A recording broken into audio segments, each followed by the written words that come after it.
Was racism found in the United Pentecostal Church? We're going to talk about it. This is Professor X. Welcome to my channel, where we discuss a variety of topics, some of which may be controversial. Obviously, racism always is. Everybody has their side, their opinion. But what we want to talk about today is, was it found in the United Pentecostal Church? Now, for those of you that are not familiar with who the United Pentecostal Church is or what the United Pentecostal Church is, the United Pentecostal Church is the largest Pentecostal church in the United States. And they are also international. So they are the largest Pentecostal church in the United States. And in the United States alone, not counting their international works and ministries, in the United States alone, it is majority Caucasian Pentecostal organization.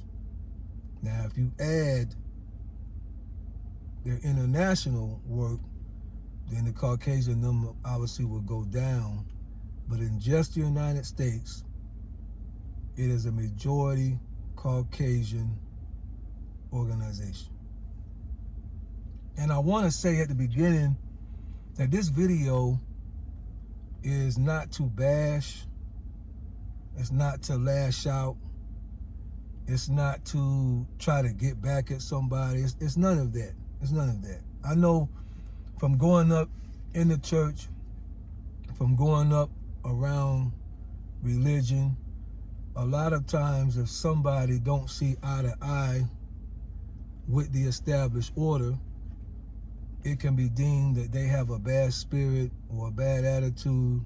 And sometimes you can have a bad attitude because of how you're being mistreated. So it's not to say that there are not times where I haven't or other people have not had a bad spirit, but we just have to be careful how quick we try to discredit due to those things without actually knowing the footsteps or the history of the person or people who may be talking or giving the input.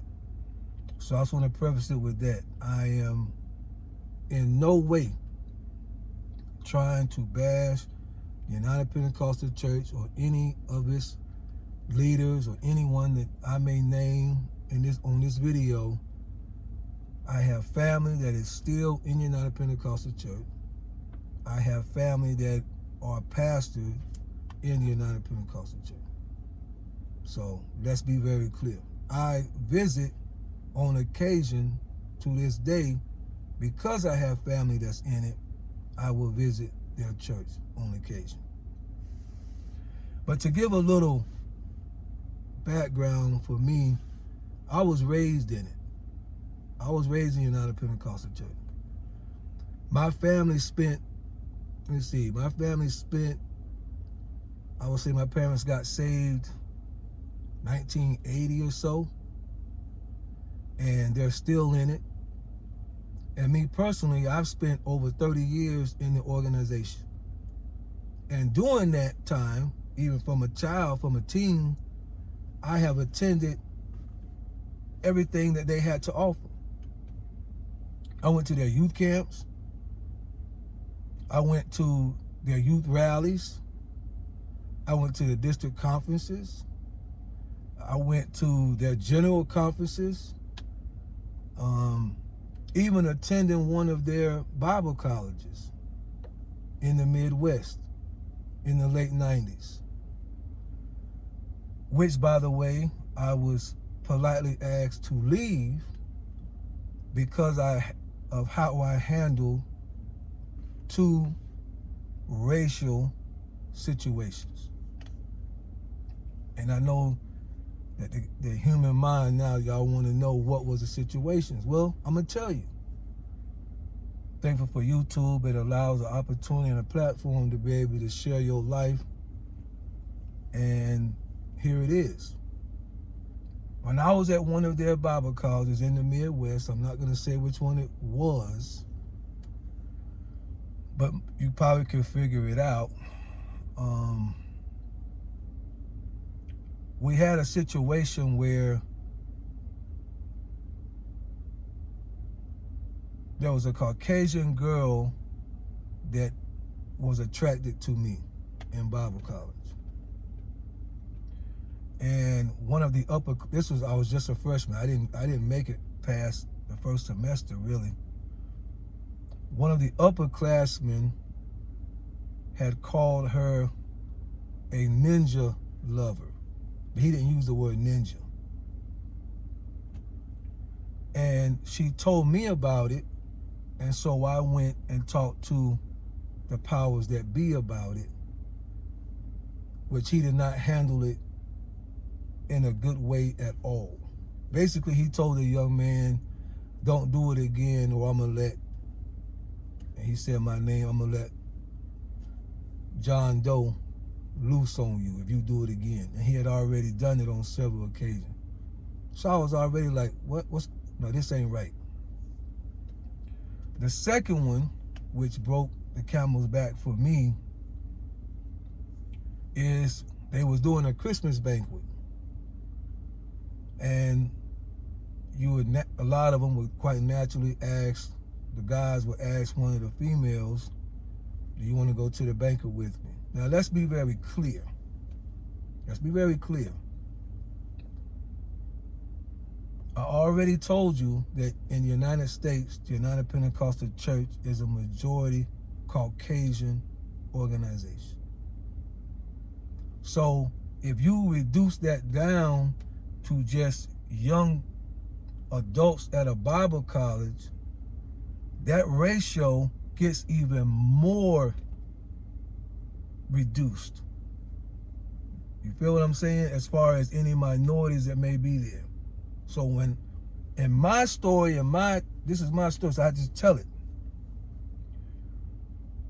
When I was there was me and another African-American guy. As far as black, there was other minorities there, but as far as black, it was 2 from America and 1 that was from outside America. So even if you include the third, there was 3 black guys at a Bible college. There was, in just black, 2 black females at the Bible college. So when it was time to go to this Christmas banquet, we wasn't attracted or didn't want to, we didn't ask the other black one just because they was black. We wanted to go to somebody, that maybe we was attracted to or we was already friends with and whatnot. So I asked a Caucasian girl if she would like to go. She said, yeah, she'll go. I believe her family was missionaries. And then a lot of missionaries at the time, their kids, I don't know if they could go for free to Bible college or get some kind of a discount, but there was a lot of missionary kids that was able to go to Bible college. So I asked her to go. She said yes. Well, the dean at the time called me in and said that in order for me to be able to take Jane Doe, he would have to call her pastor from the church that she was out of, wherever that's from, was at, and get his approval, and then call her mom and dad and get their approval. Now listen to that. You send your daughter off to college, hopefully to be learning the scriptures and how to serve the kingdom of God. And you get a phone call from a dean pretty much saying your daughter would like now I don't know the words he used, but y'all know how this go, because it's all It's all included, right? So now this is what you're saying. Your daughter, parenthesis, who is Caucasian, obviously, is wanting to go to a banquet with an African American man. And I need y'all's approval in order for me to allow this to happen. Now, if you're watching this, whether you white, black, whatever you are, what's going through your mind as the parent? Obviously, that's a sign right there that something ain't right.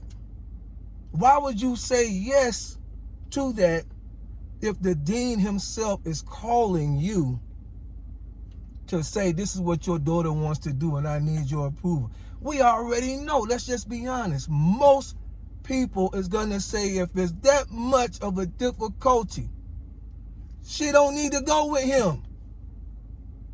So I said to the dean at the time, are you doing that for the others?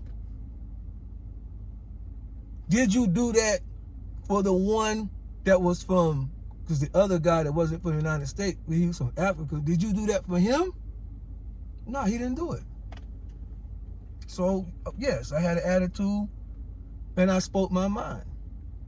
No, I didn't cuss, but I spoke my mind and told him how I felt and was politely asked that if you leave in the next 30 days, we won't charge you second semester tuition. And I told him I'll leave in 7. And I left in 2. And guess what? When I left, I was in the Midwest. My family was on the East Coast. When I moved back home to where my family was, I still attended and went to a United Pentecostal church. And I'm only saying that to make everybody aware that I didn't leave with a bad spirit against the organization. Now, speaking as a man, I didn't care too much for the dean because I already had 2 situations with him concerning race that he just was not going to handle well. So I'm just speaking very clear. Yes, I did have an issue with the dean as a man, yes. As an organization, no, I went to a United Pentecostal church. When I left, I eventually came back to the East Coast. I got married and moved back to the Midwest. When I moved back to the Midwest, it wasn't long that I was licensed minister in the United Pentecostal Church.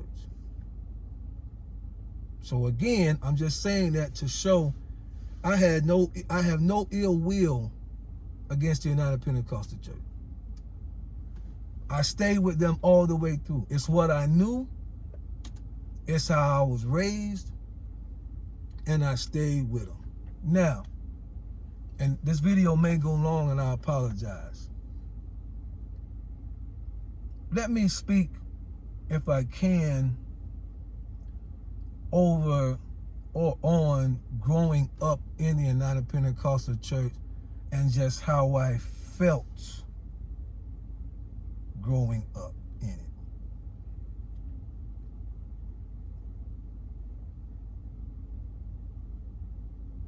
And let me also say this. Not every church in the United Pentecostal Church is going to be able to identify with maybe the stories that I am telling from my experience. It was not every church, I'm sure. Also, though, every church did not have black people in it, I'm sure.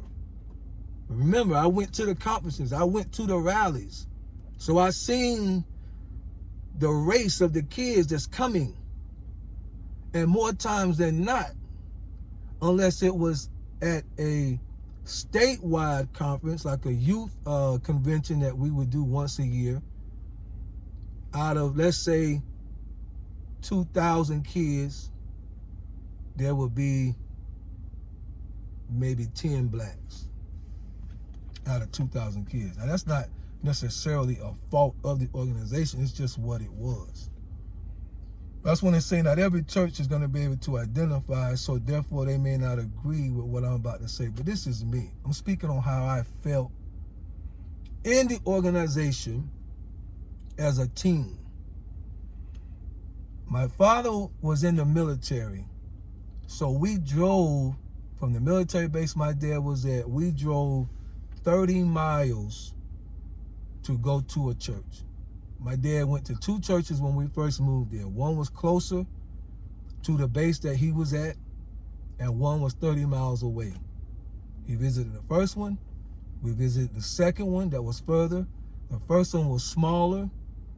And again, so I want you to put in mind, both churches is all white churches. Both churches. One was smaller and one was larger. The larger one had more young people. So my dad, I got a brother and a sister, so it's 3 of us. My dad let us choose which church we wanted to go to. He let his children choose. I thank God for that. We chose the bigger church that was further away simply because it had more young people in it. The first month that I was at that church, the church had a kitchen to it, and after church on Sunday nights, they would have fellowship, taco salads, ice cream, just so that the members of the church could go back in the kitchen. They had tables, chairs, everything, and fellowship with one another, and just have a good time. Young people be running around outside, just hanging out. Within the first month that we was there, I didn't know nobody. I didn't have no friends yet. It was a rural kind of area. Felt weird. One of the young people who was I was probably 12, so I would say he was maybe 16, came and whispered in my ear, "Ninja," but he didn't say ninja, "go back to Africa." This dude had never spoken to me before. So I was already shocked, like, I'm 12 years old, like, what did I just hear? Again, come put yourself in my shoes. I'm a military kid. I hadn't dealt, really, most of my dealings was in a military environment. I hadn't really had to deal with a civilian, which is non-military, with the civilian lifestyle or people, and I was only 12 yet. So in a military lifestyle, because there's so many different types of people, I mean, that's probably, I'm sure they could tell their stories within the military, but as far as children and families, you're not getting hit with racism that much, not the children. So that's the environment that I was used to. Whites, blacks, there was 4 or 5 families that stayed in the same building as us on the base that we was at when my dad was in Panama. There was probably in that one building, we probably, every house or section probably had a different nationality. That's just how I was raised. So when this young man or young teenager said to me, "Ninja, go back to Africa," and I turned, and he was a solid, listen, y'all, I'm just being real. This was a solid Caucasian young man. His family chopped wood for a living. At the time, I'm just a small 12-year-old. That scared me. Then when he walked away, he kind of raised his hand, and instead of like slapping the back of my neck, he kind of like just cuffed it real hard, like more like a pop. There are people, Caucasian saints, that are seeing this happen, and nobody said a word. Okay. Later on, years of being there, me and the same guy actually got into a fight on the church grounds, where my father actually had to get involved because my brother came and jumped, and my brother's younger than me. So if I was at this time maybe 14, my brother was probably 10. And so, or even maybe younger than that. But anyway, my brother jumps on him, on his back. He swings my brother off, which caused my dad to get involved. So this is just my experience. Had to have a meeting with the pastor. I mean, he was a troubled dude anyway. They eventually got into it with somebody else. Had to be excommunicated from the church for so many years. That's my experience. You see what I'm saying? That's just what I went through. But just being in the United Pentecostal Church, period, like I said, you're going to, and this is not the fault of them, it's just the way that it was. I'm going to youth conventions, again, if there's 1,500, 2,000 kids, less than 10% of us was black. Whatever service we went to, we was always not only going to be the minority, but the minority at a very low level. And you could feel the tension. And then you may be attending a church that I was, where, of course, they're not going to want their daughters dating a black guy. I had a friend of mine, there's a friend of mine that was also in the military, that went to the same church as I was. He was older, so like I said, he was already in the military, and him and another Caucasian girl started to talk, and they shut that down. They shut it down, and it actually became a situation to where that young lady left the church, started an alternative lifestyle, simply out of her rage against the church and how her father handled that situation. Now, she's going to have to answer to the Lord, and to this day, I do not believe she's serving the Lord at all or have any respect for the church or the things of God at all. I do not believe that. Last I heard, she did not. We all will have to take our affairs before the Lord one day, so nobody is to blame but ourselves for anything that may come out of that. I'm just telling you what I grew up around, what I saw firsthand, what I went through firsthand. If you are a young black male in the 90s that go to a church with 40 young people, let's just say out of the 40 young people, 25 of them are Caucasian females, and regardless of your views on should you date in the church or whatever, in those days we wanted to date, and you can't even date in the church because it's going to create a rift. That's the environment. So, to me, I grew up in the United Pentecostal Church always feeling like this organization has a lot of racism in it. But because I was raised in it, and at the time was not aware of anything else, I stayed in it. And I to this day, I have met, and I'm gonna pause again. Sorry for just taking the time that I'm taking. Hope you see I'm going somewhere. I have met most of the Caucasian friends that I have to this day.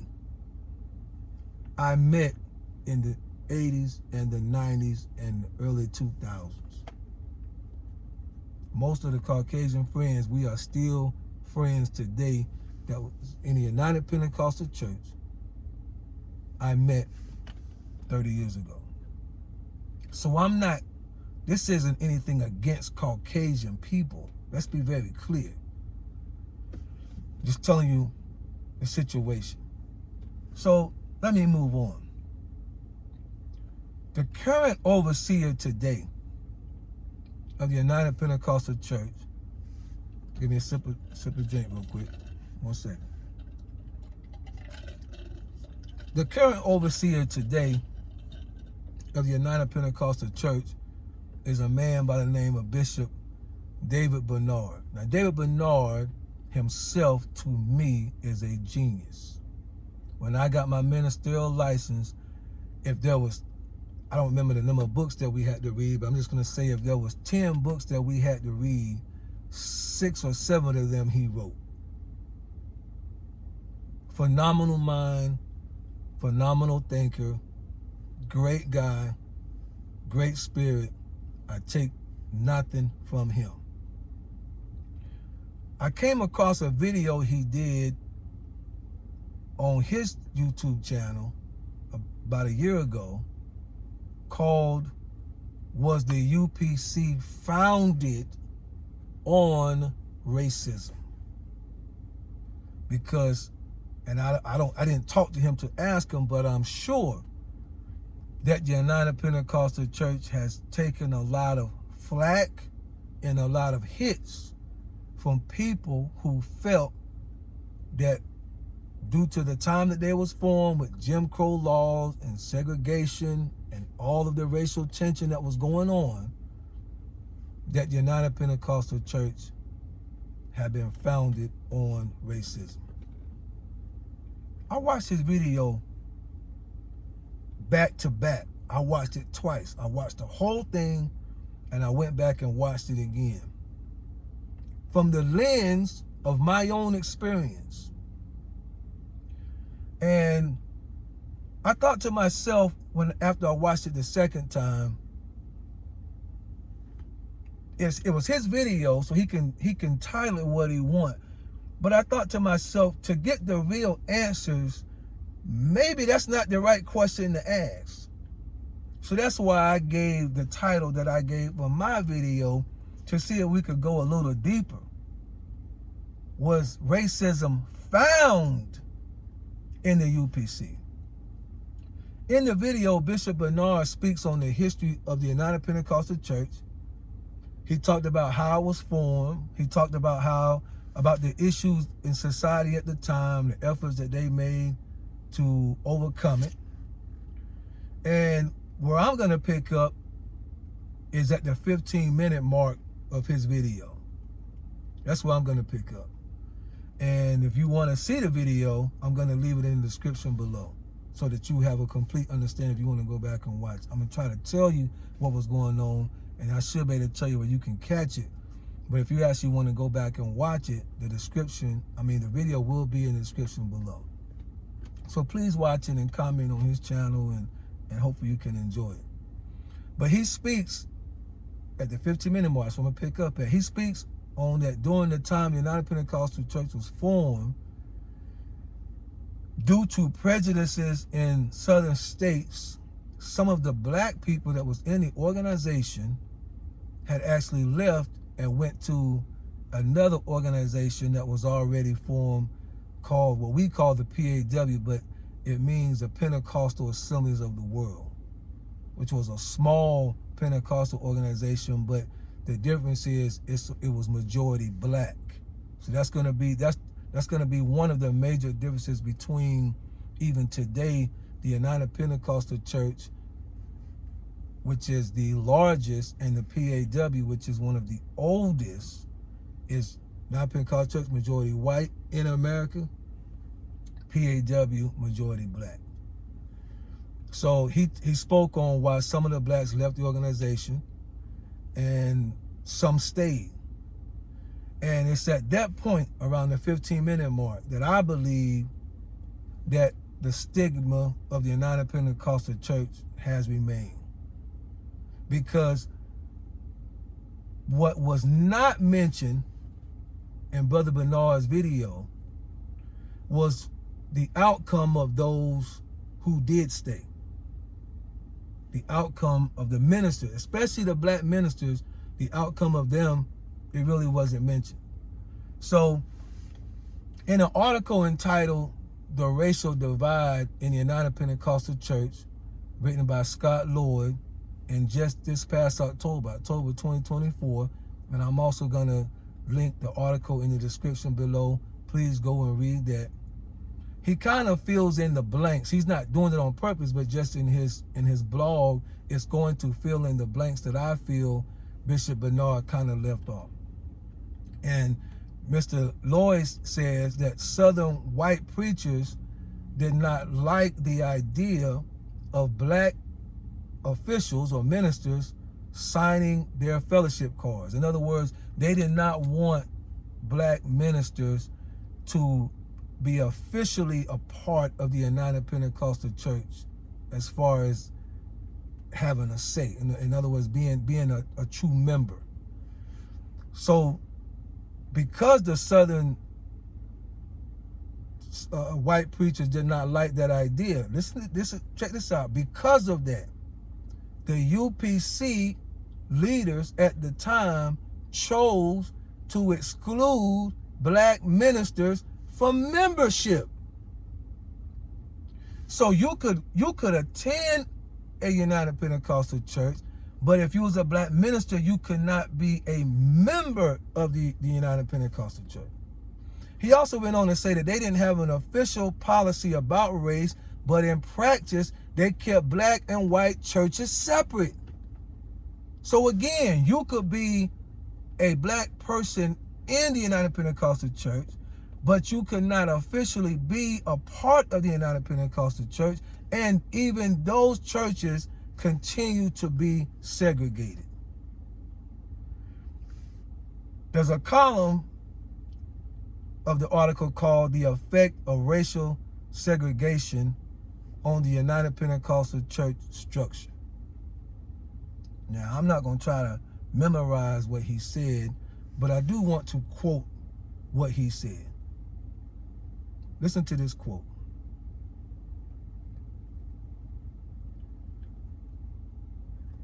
The United Pentecostal Church International's decision to separate its congregations along racial lines influenced its entire organization, including the teachings, leadership, and attitudes of its members. White leaders often made decisions, listen to this, that reflected their perspectives. They're who? White Caucasian people. And African American members who could not officially join were excluded from leadership and influence. This gap meant that the United Pentecostal Church International teachings and practices reflected mostly white viewpoints, and the church struggled to understand or appreciate the experiences of its black members, end quote. Doesn't that make sense? If you have a majority Caucasian constituency membership, and the blacks that are there, you exclude them from being officially a part of it, so they have no say-so, then the people that's left remains all white, and therefore the black representation and needs and ideas and thoughts will never be addressed, because they don't have nobody in place to speak on their behalf. So let me not go too far. Just think. Think about what I just said. Think. If you have them there, but they cannot officially be a part of as officials, then who will speak on their behalf? And whoever is speaking, who are they going to represent? If you don't even include them in the membership, do you really think that you're going to think about them when you're in the meetings about membership? All right. That's what I did. Just to be clear to myself, this is what I did. I Googled racism. And when I Googled it, I put in, what's the best definition of racism? And this is what I want you to listen to. Here's what Google said. It says Google. So think about everything I've told you up to this point and listen to what Google says as the best definition of racism is. And you put that in your Google and it should come right up. I'm going to read it to you. Racism is when a person is treated worse, excluded, disadvantaged, harassed, bullied, humiliated, or degraded because of their race or ethnicity. Google and stop. At an organizational level, it can also be the collective failure to provide an inclusive and professional working environment to people because of their race or ethnicity. Let me put that into the story I just told y'all about what happened to the southern states. When the white preachers in the southern states said, we don't want the black officials to be able to sign off that they are officially a part of this organization. When they said that, what was the United Pentecostal Church's stance? It was a collective failure to provide an inclusive and professional working or spiritual, whatever you want to call it, environment to people because of their race or ethnicity. They failed. They failed.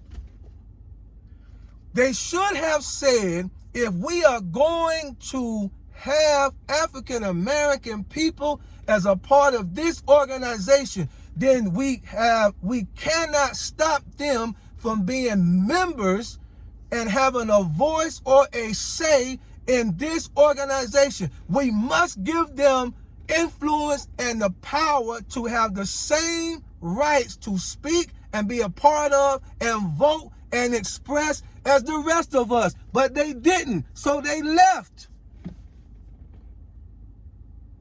And the same spirit carried on I left the Midwest in 2008, and it could not have been no further back than a year or two before that. I asked my pastor, who is still pastoring in the Midwest, and at the time was running over 300 people. And I love this brother.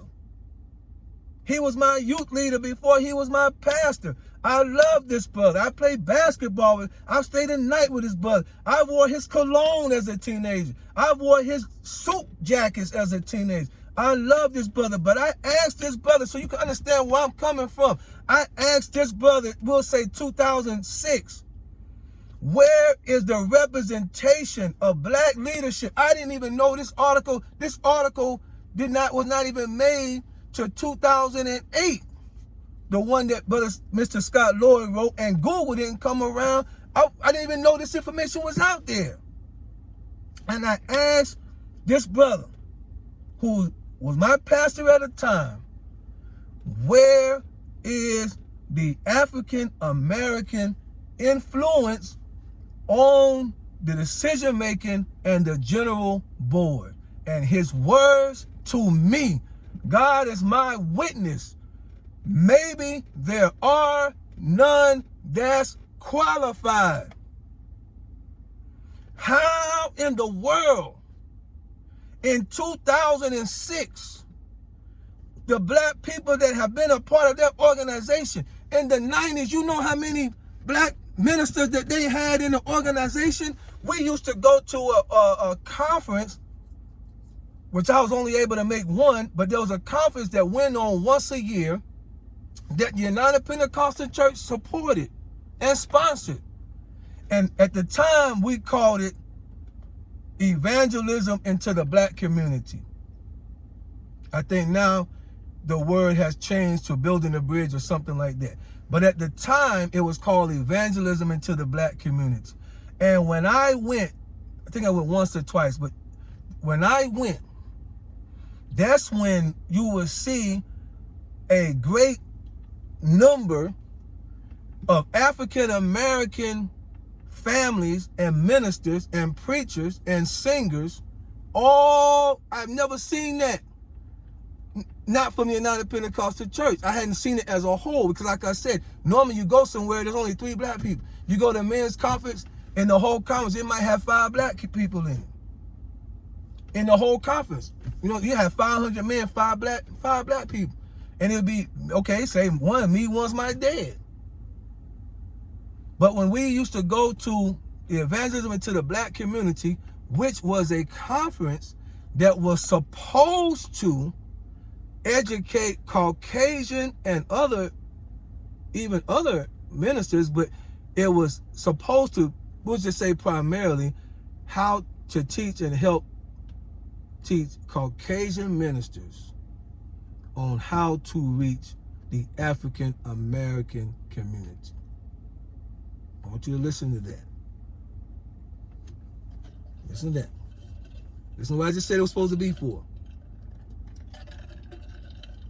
It was supposed to be a conference that taught, I'm going to just say, Caucasian leadership and pastors on how to reach the African American communities in their city. And yet, the black people that went there, that was the only time that you would see all of them together at the same time. Ask me how many Caucasian pastors did I see at that conference in the years that I went. I did see Brother Bernard. I already told you he was a phenomenal guy. But you're talking about an organization that was majority white, that thrives on building churches. They're in every city just about. If it's got any size at all, it's got a United Pentecostal Church. If there's a city with 5,000 people in it in America, there's a United Pentecostal Church there. I can almost guarantee it. They're big. The United Pentecostal Church is big on establishing churches. I remember back in the day, they were doing what they called church in the day. They would lay the foundation on one day, and from the framework to the electricians come in, they would have the whole church, if it didn't rain, with just the foundation being laid, and one day they built a church.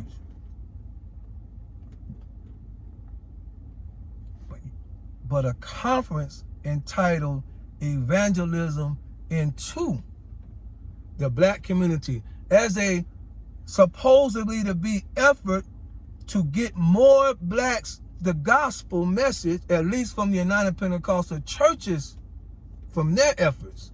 See, it won't like the blacks didn't already have the gospel, because there's other Pentecostal organizations. It's just the United Pentecostal Church was doing their part and wanted to reach out. But now when you get to that conference, it's just black people.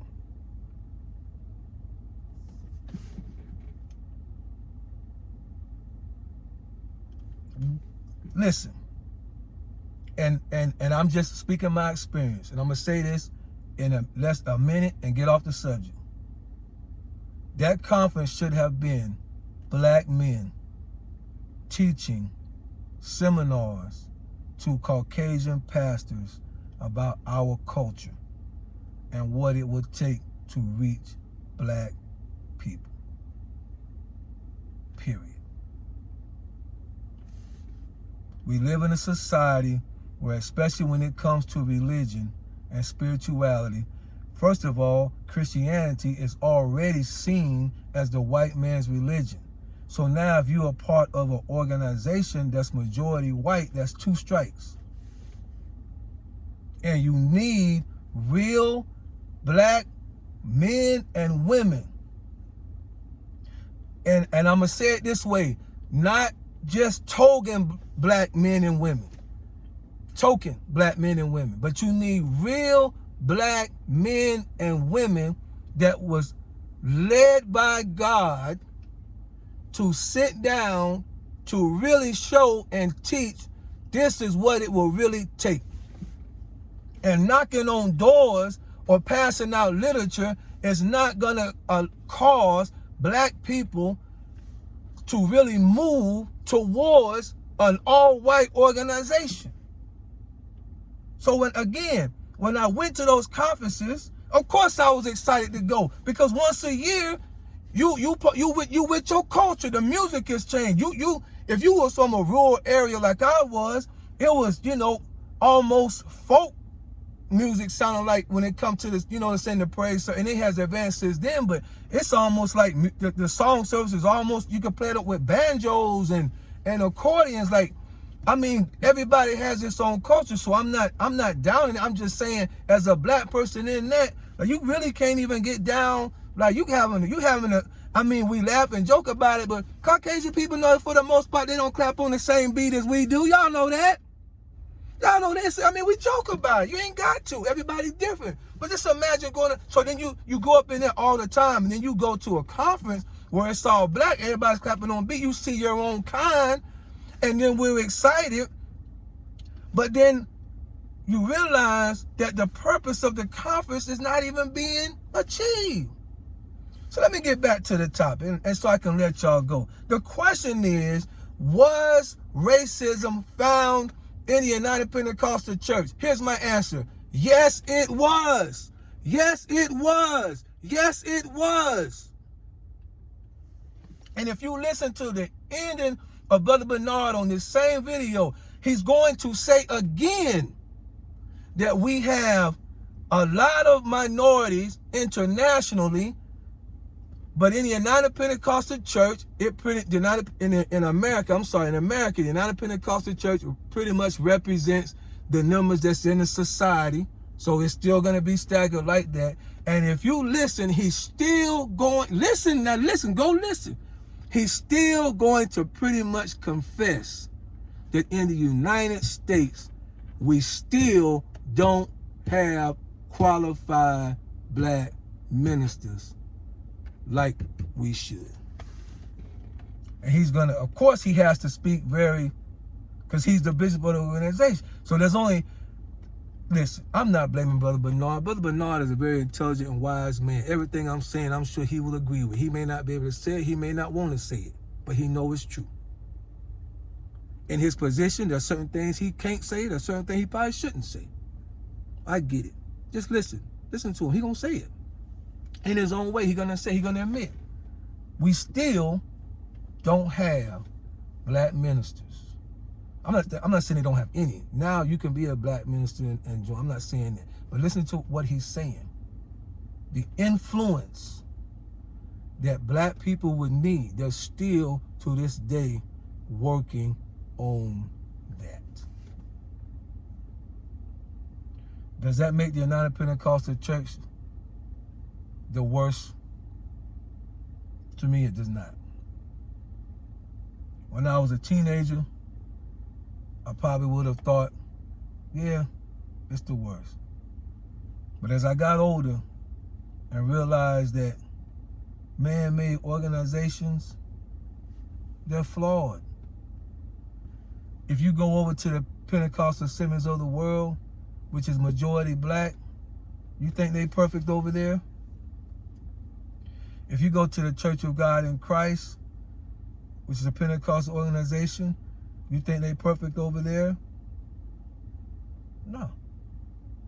Every man-made institution, whether it's religious, social, spiritual, the job that we work at, it was made by man. It's gonna have flaws, and those flaws are gonna frustrate the members. So no, I don't think they're the worst. But I think that if they are going to be intentional about the future of African Americans in that organization, they need to have real conversations with real black people. And y'all know what I mean when I say real black people. Not black people that want to be something else. The power, I'm going to say this, I'm going to let y'all go. The power of the kingdom of God is that he wanted all nations to be blessed. That's the promise he gave to Abraham, that through your seed, all nations would be blessed and receive the promise, which of course we know is Christ. And the kingdom of God has a door to it that is so wide that it does not force you to have to change your culture to fit into the kingdom of God. We see that with Paul. Go study Acts chapter 15 when they were struggling dealing with Gentiles or non-Jewish people coming into the kingdom with all the different rules that they had. I'm just going to name one: circumcision. A law that was put into place way back in Moses' day. And when it came time to how they was going to put that on the non-Jewish people who had just received Christ, Paul said, it ain't even important. Because we have to consider their culture didn't come up with this.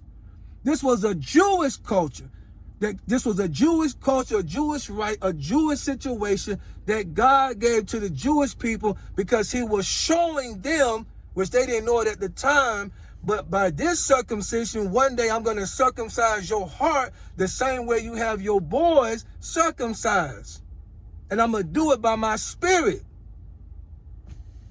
But it don't apply to the Gentiles. That work is already done. So don't try to put that pressure on them. And if any man come preaching any other gospel, yeah, yeah. That's Galatians. Read it and read it slow.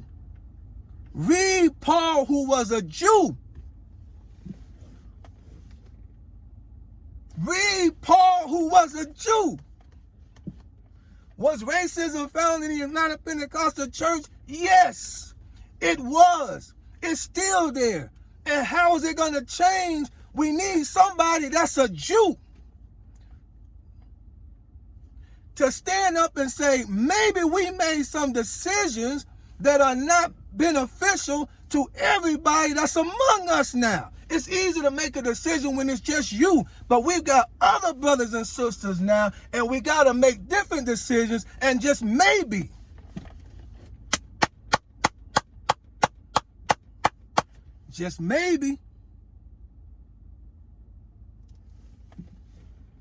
I ain't gonna say nothing else. Thank y'all for listening to my story.